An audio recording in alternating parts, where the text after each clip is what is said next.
नमस्कार दोस्तों। तो हम इस वीडियो में हरी घास पर क्षण भर कविता के बारे में जानेंगे, जो कि सच्चिदानंद हीरानंद वात्स्यायन अज्ञेय द्वारा रचित है। तो आप लोग कविता पढ़ लेंगे। मैं इसके बारे में बताती हूँ कि कविता में बताया क्या गया है, अज्ञेय जी ने क्या बताया है इस कविता के माध्यम से। आप लोग कविता पढ़ लेंगे। ओके, तो हम आगे बढ़ते हैं और मैं आप लोगों को कविता में क्या है इसके बारे में बताती हूँ। हरी घास पर क्षण भर कवि की एक आधुनिक प्रेम कविता है। आप लोग इसे सुनते सुनते अगर लिखेंगे तो और भी अच्छा रहेगा, आपका नोट्स तैयार हो जाएगा। तो मैं आगे बढ़ती हूँ और इस कविता में क्या है आप लोगों को अच्छे से बताती हूँ। हरी घास पर क्षण भर कवि की एक आधुनिक प्रेम कविता है, जिसे उन्होंने फैले हुए हरी घास पर अपनी प्रेमिका के साथ बैठकर उन्हें नए नए रूपों में देखा है, क्योंकि अज्ञेय प्रयोगवादी कवि हैं और इस कविता में भी उनकी आधुनिक विचारधारा, नई उपमाएं दृष्टिगत हो रही हैं। तो जैसा कि हमने जाना कि अज्ञेय प्रयोगवादी कवि हैं और इस कविता में भी उनकी आधुनिक विचारधारा, नई उपमाएं दृष्टिगत हो रही हैं।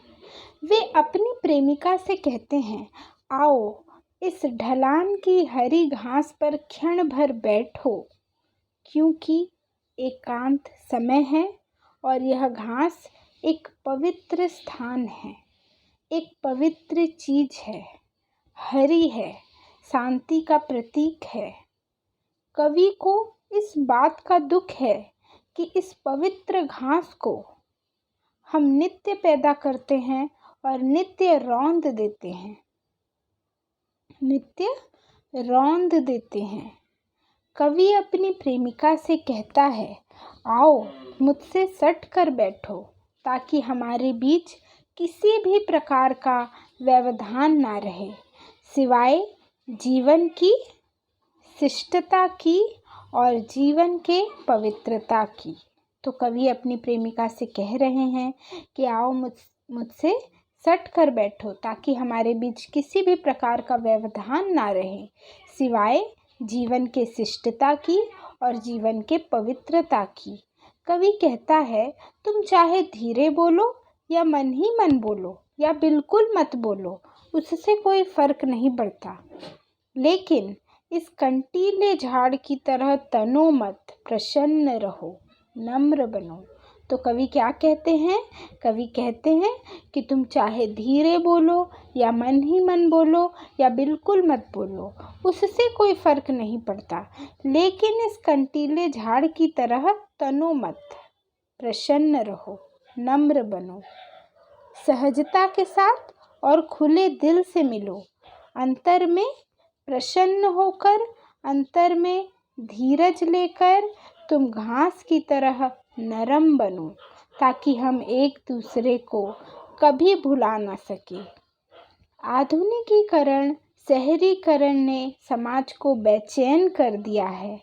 नगरीकरण और आधुनिकीकरण के उधेड़-बुन में हम इस तरह खो गए हैं कि आज ना हमें वह आकाश दिखाई देता है, ना घास दिखाई देता है, ना फूल, ना पत्ते, ना तितलियाँ और ना ही इतराती हुई छोटी सी चिड़िया दिखाई देती है।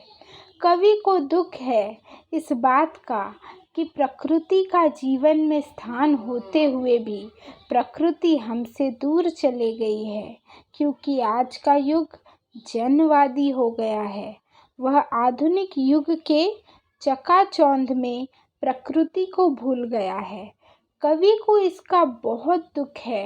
अपनी प्रेमिका से सूने सन्नाटे में दूर सागर से लहरों की आवाज़ को, उसकी गूंज को उसी प्रकार सुनने के लिए कहता है, उसी प्रकार महसूस करने के लिए कहता है, जिस प्रकार सीप सदा किनारे बैठकर सुना करता है, जिस प्रकार सीप सदा किनारे बैठकर सुना करता है। तो कवि ने अपनी प्रेमिका से सूने सन्नाटे में दूर सागर से लहरों की आवाज़ों को, उसकी गूंज को उसी प्रकार सुनने के लिए कहते हैं, उसी प्रकार महसूस करने के लिए कहते हैं जिस प्रकार शीप सदा किनारे बैठकर सुना करता है। आओ उसी प्रकार हम भी एक लय होकर, एक हृदय होकर, छोटे बड़े की भावना को भुलाकर एक दूसरे में विलीन हो जाए। कभी कुछ समय के लिए कल्पना लोक में घूमने लगता है, कभी तो आओ उसी प्रकार हम भी एक लय होकर, एक हृदय होकर, छोटे बड़े की भावना को भुलाकर एक दूसरे में विलीन हो जाएं, ऐसा कवि कहते हैं। कभी कुछ समय के लिए कल्पना लोक में घूमने लगता है और अपने बीते समय को याद करता है। कभी वह नाव में बैठे हुए क्षण को याद करता है, कभी आषाढ़ महीने के धूल भरे पथ को याद करता है, तो कभी झील में एक साथ तैरने को याद करता है। कभी महावट की छाया, महावट यानी बरगद, बरगद की छाया, तो कभी अकारण हंसी को याद करता है, तो कभी धूप में चेहरे पर पसीने और एक साथ घूमती हुई लटों को याद करता है। कभी चीड़ों का वन, चीड़ों यानी जंगली पेड़ों का बोला जा रहा है यहाँ पर, कभी चीड़ों का वन, कभी स्टीमर की सीटी, कभी खंडहर, कभी डाकियों के पैरों की जाप, डाकियों के पैरों की चाप, कभी मस्जिद के पीछे धीरे धीरे डूबता हुआ सूरज, कभी झरने के चमकीले पत्थर, मोर मोरनी की आवाज़, तो कभी नदी किनारे बालू पर खड़े झाड़ झंकार की छाँव, तो कभी गर्म लू आदि को याद रखता है। ये दूसरे पेज में आपको ये लू वाला जो है लाइन मिल जाएगा। तो कभी गर्म लू आदि को याद रखता है, कभी पुनः अपने बीते समय को याद करता है और कहता है हम अतीत के शरणार्थी नहीं हैं। जीवन का अनुभव हमारा प्रत्यावलोकन है। हमें अतीत के किसी भी बातों को लेकर मन में हीन भावना नहीं आनी चाहिए। आओ क्षण भर मेरे पास बैठो, क्योंकि यह क्षण पूर्ण रूप से हमारा है। किसी शहरी सेठ की मदद या क्रिया से नहीं, यह क्षण हमारे जीवन का अमूल्य क्षण है जो ब्याज की तरह हमें मिलता है। आओ मेरे पास बैठो ताकि क्षण भर तुम्हें निहारूं, तुम्हें पहचानूं, ऐसा कवि कह रहे हैं। उस अतीत को पहचानूं जब तुमसे प्रथम मुलाकात हुई थी। तुम्हारे चेहरे, तुम्हारे आँखों के अंतर मन को पहचानूं जिसमें अनगिनत स्मृतियाँ समाई हुई हैं। तुम बैठो और मैं तुम्हें देखता रहूं, देखकर अपने मन की इच्छाओं की पूर्ति करूं। हम एक साथ बैठे रहें, एक दूसरे को देखते रहें और देखते देखते हमारी सारी रेखाएं, चिंताएं सब मिट जाएं। केवल हमारी आंखें एक दूसरे को निहारती रहें, उतनी ही कोमलता से, उतनी ही धीरे से जिस प्रकार हरी घास की एक एक पत्ती धीरे धीरे झाड़ियों में लिपट जाती है और झाड़ियाँ भी उस अंधेरे में घास की एक एक रेखा के साथ घुल मिल जाती हैं। कवि ने यहाँ ऐसे नर्क का वर्णन किया है जहाँ सदा अंधेरा रहता है, परंतु हमारा बोध, हमारी चेतना में विस्तार है, यह विस्तृत है, यह मुक्त है। परंतु हमारा बोध, हमारी चेतना में विस्तार है, यह विस्तृत है, यह मुक्त है, जहाँ कोई सीमा नहीं है।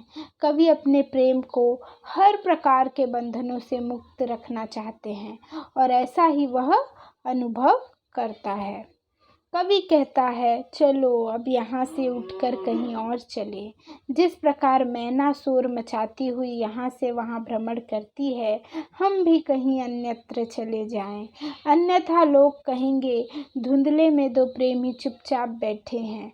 अंततः कवि घास की पीड़ा और उसके दर्द के बारे में कहते हैं कि संसार ने सदा उसे अपने पैरों तले रौंदा है और वह कभी कुछ नहीं बोली।